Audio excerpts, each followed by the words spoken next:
अमेरिकी सदर जो बाइडन को इबरत का निशान बना दिया गया है। मुंह तोड़ जवाब पाकिस्तान की जानब से दिया गया है और इस वक्त व्हाइट हाउस के अंदर बैठा हुआ जो बाइडन यह सोचने पर मजबूर हो गया है कि आखिर कैसे वो लोग जिनको मैं अपना गुलाम समझता था उनकी जानब से भरपूर जवाब दिया गया है। और इस सारी कहानी के अंदर इमरान खान का क्या रोल है, इमरान खान ने कैसे मजबूर किया है रियासत पाकिस्तान को कि वो खौफ की जंजीरें तोड़ दें, अमेरिका को अपना आका ना समझें और अमेरिका को मुंह तोड़ जवाब दिया जाए। इसके अलावा आजम सवाती के हवाले से मेरे पास एक बड़ी खबर है, वो भी आपके सामने रखनी है।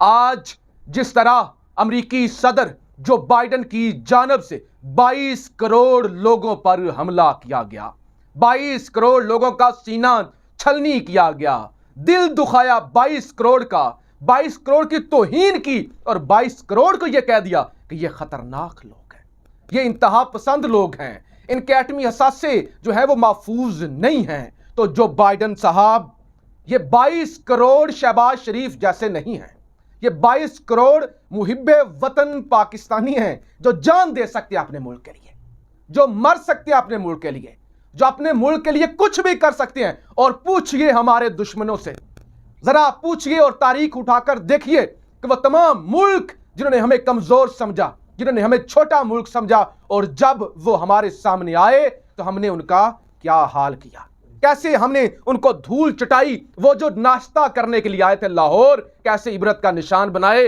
और यहां पे उनकी कब्रें खोदी गई, कैसे वो जो जहाज उड़ाकर बड़ी फैरोनियत से आए थे, किस तरह से उनके जहाज जमीन बोस किए गए थे और उनके पायलट्स पकड़ लिए थे, और कैसे वो फिर पांव में गिरकर उन्होंने गिड़गिड़ाकर माफियां मांगी थी। तो आप ये समझते हैं कि ये अमेरिकी गुलाम आप शहबाज शरीफ जैसे लोग देखते हैं, बिलावल भुट्टो जैसे लोग देखते हैं, और आप उन्हीं के जरिए जज करते हैं पूरी नेशन को। 22 करोड़ को आप जज कर लेते हैं कि 22 करोड़ भी ऐसे होंगे। 22 करोड़ ऐसे लोग नहीं हैं, 22 करोड़ गुलाम नहीं हैं, 22 करोड़ आजाद ज़हन के मालिक हैं। और याद रखिए, किसी अमेरिका से नहीं डरते, किसी सुपर पावर से नहीं डरते, वो अपना दिफा करना जानते हैं। और आज जितना बड़ा हमला आपकी जानब से मेरे मुल्क पर किया गया है कि पूरे मुल्क को एक तरफ रख दिया गया, एक कैटेगरी के अंदर डाल दिया गया, और फिर यह कहा गया, जरा देखिए, जरा ख्याल ध्यान कीजिएगा, फिर यह कहा गया कि पाकिस्तान की एटमी असास से महफूज नहीं है। पाकिस्तान जब से बना है, और आज खान साहब ने भी सवाल उठाया, पाकिस्तान जब से बना है और उसके बाद पाकिस्तान ने अपनी एटमी असासों का ऐलान किया, उस दिन से लेकर आज के दिन तक एक सिंगल दफा भी पाकिस्तान एटमी एसेट यूज नहीं किए, पाकिस्तान ने एटमी हथियार इस्तेमाल नहीं किए, कोई ऐसी शिकायत या कोई इस तरह का मौका नहीं आया। तो फिर कैसे आप ये कह सकते हैं कि पाकिस्तानी असासे जो हैं वो महफूज हाथों में नहीं है, बल्कि उल्टा आपके असासे महफूज नहीं है। आप जहां जाते हैं अपने एटम बम ले जाते हैं, कभी किसी मुल्क में कभी किसी मुल्क पर आप चढ़ाई कर देते हैं। और याद रखिए, इंसानी तारीख में जब पहला न्यूक्लियर हमला किया गया था जापान पर, वो भी आपने किया था।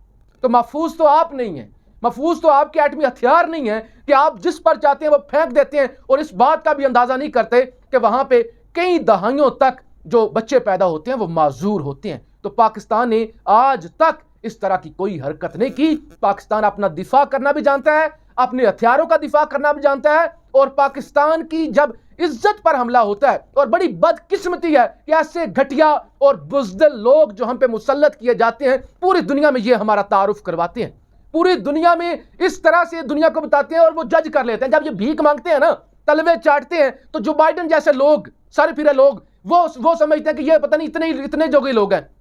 लेकिन 22 करोड़, जो मैंने कहा, ये 22 करोड़ का मुल्क है। 22 करोड़ लोग जो है वो मुहिब्बे वतन हैं, वो खुददार हैं, वो पुरअमन हैं, और उनकी इज्जत पर जब हमला होगा ना, तो फिर वो आवाज़ उठाएंगे और अपना दिफा भी करेंगे। और आज रियासत पाकिस्तान की जानब से एक बड़ा फैसला किया गया। हुकूमत का मैं जिक्र नहीं करूंगा, हुकूमत की औकात ही नहीं है, ये तो बूट पॉलिशी हैं, तलवे चाटने वाले हैं, तस्वीरें बनाने वाले, तस्वीरें बनाने से ज्यादा इनकी औकात ही नहीं है। ये तो थुक लगा के तकरीरें करने वाले लोग हैं, आगे की आगे पीछे की पीछे बातें करने वाले, और सीने इनके पसीने और छूटे होते हैं, और मैडम प्रेसिडेंट को पता नहीं क्या मिस्टर प्रेसिडेंट बोल देते हैं।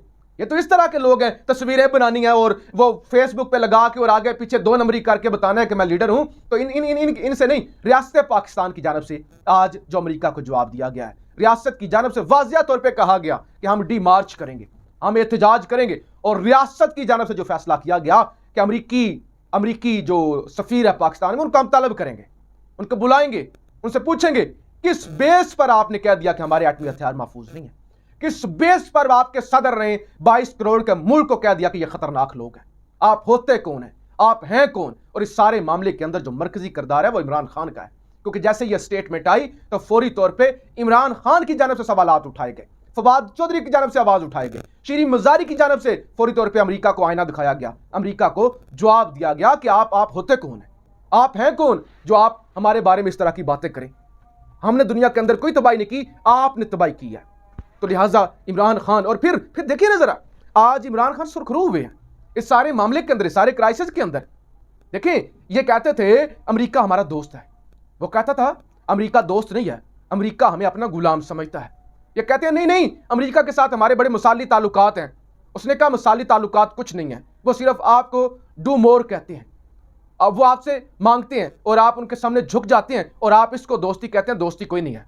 वो आपको इस्तेमाल करना चाहता है, जब आप इस्तेमाल नहीं होंगे और उनके सामने आप लेट जाएंगे तो वो आपको और लताड़ेंगे। उसने कहा था कि इन लोगों के सामने डट के बात किया करो, सीना ठोक के बात किया करो, खुददारी के साथ बात किया करो, इनके सामने झुका ना करो, तलवे ना चाटा करो, इमदादें ना मांगा करो। लेकिन जब आपके सामने यूएन का प्रेसिडेंट आएगा, सेक्रेटरी जनरल, और आप कहेंगे कि हुजूर जो भी पैसे देंगे बड़े हम अच्छी जगह पे लगाएंगे, आप टीवी प्रोग्राम में कहेंगे कि आपके कैमरों के जरिए मैं कह रहा हूं हमारी मदद करें, और वहां पे आप जाके भीख मांगेंगे, तो बेकारियों की कौन सी इज्जत होती है जब कोई चाहे जूते मार दे। और उन्होंने यही किया, और आज इमरान खान का मौक़िफ़ सही साबित हुआ। फिर एक और बड़ी अहम चीज, डिमार्च किया जा रहा है अमेरिका के सामने और उनके बुलाया जा रहा है एम्बेसडर को।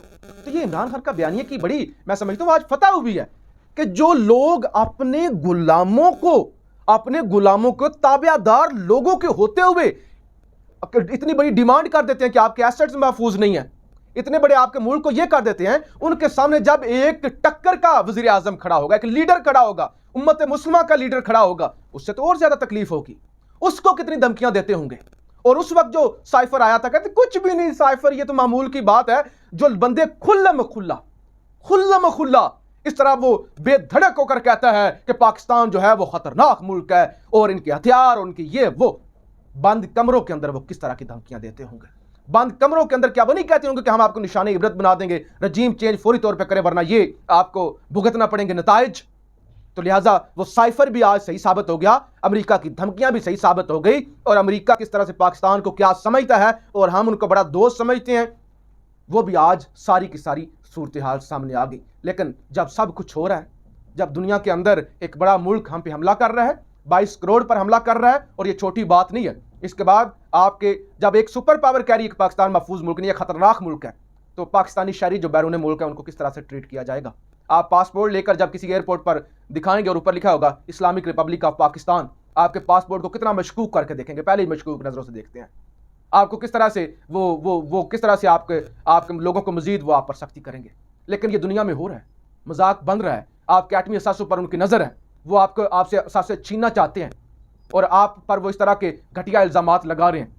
लेकिन आपका फोकस तो इस वक्त सिक्योरिटी होनी चाहिए, आपका फोकस तो इस वक्त मैशत होना चाहिए, आपका फोकस तो इस वक्त खुददारी होना चाहिए, खुददारी होनी चाहिए कि कोई भी 2 टके का मुल्क उठकर आपको इस तरह की बातें ना सुनाएं। ऐसे में आप क्या कर रहे हैं। आजम स्वाति ने एक ट्वीट किया और उठा लिया गया, 2 रोज़ा रिमांड जनाब आजम स्वाति साहब का मंजूर किया गया, और अब खबर यह आ गई कि 1 रोज़ा मजीद रिमांड, 1 रोज़ा मजीद रिमांड मंजूर हो चुका है आज सेशन अदालत से इस्लामाबाद कि 1 रोज़ हम इसको मजीद सबक सिखाएंगे। और जुर्रत कैसे हुई इसकी कि इसने बात कर दी। लेकिन यही बात छोटे पर तो एक जो मातहत है उस पर तो ये सारा कुछ हो सकता है कि जुर्रत कैसे हुई। मैं समझता हूं कि इस वक्त अमेरिका को यह कहना चाहिए कि तुम्हारी जुर्रत कैसे हुई। डिमार्च किया गया, बहुत अच्छा किया गया है, और अमेरिका को भी पता चला होगा, अमेरिका को भी पता चला होगा कि ये तो हमें सीधे हो गए हैं, इन्होंने तो डिमार्च कर दिया है। हालांकि अमेरिका की तवक्को यह थी कि ये नहीं बोलेंगे, लेकिन पीछे इमरान खान का प्रेशर था, पीछे 22 करोड़ का प्रेशर था। 22 करोड़ उसी वक्त खड़े हो गए। इनकी जुर्रत कैसे हुई कि हमें ये धमकियां दी है कौन? सुपर पावर होंगे तो घर होंगे, कहते रहे खुद को सुपर पावर। हमारी सुपर पावर सिर्फ एक है, हमारे पास बेशक खाने को रोटी ना हो, लेकिन सुपर पावर हम खुदा को ही समझते हैं। हमारा सुपर पावर वही है, वो जो अबाबीलों से, छोटे छोटे परिंदों से, हाथी वाले बड़े बड़े लश्कर, बड़े बड़े हाथी जो बड़े जिनको नाज था, उनको भी मरवा देता है। हमारा वो सुपर पावर है। हमें ये नहीं है कि हमारी मैशत कमजोर है या हमारे पास असला नहीं है या हमें कोई डर नहीं है। हमारी सुपर पावर वो है, हम नहीं तुमसे डरते। और जब कौम खड़ी हो गई तो उसके बाद फिर जाहिर इतना सख्त ये जो बयानियां दिया गया और सबक सिखाया गया, यही होना भी चाहिए था। अपनी राय का इजहार जरूर कीजिएगा। पाकिस्तान जिंदाबाद।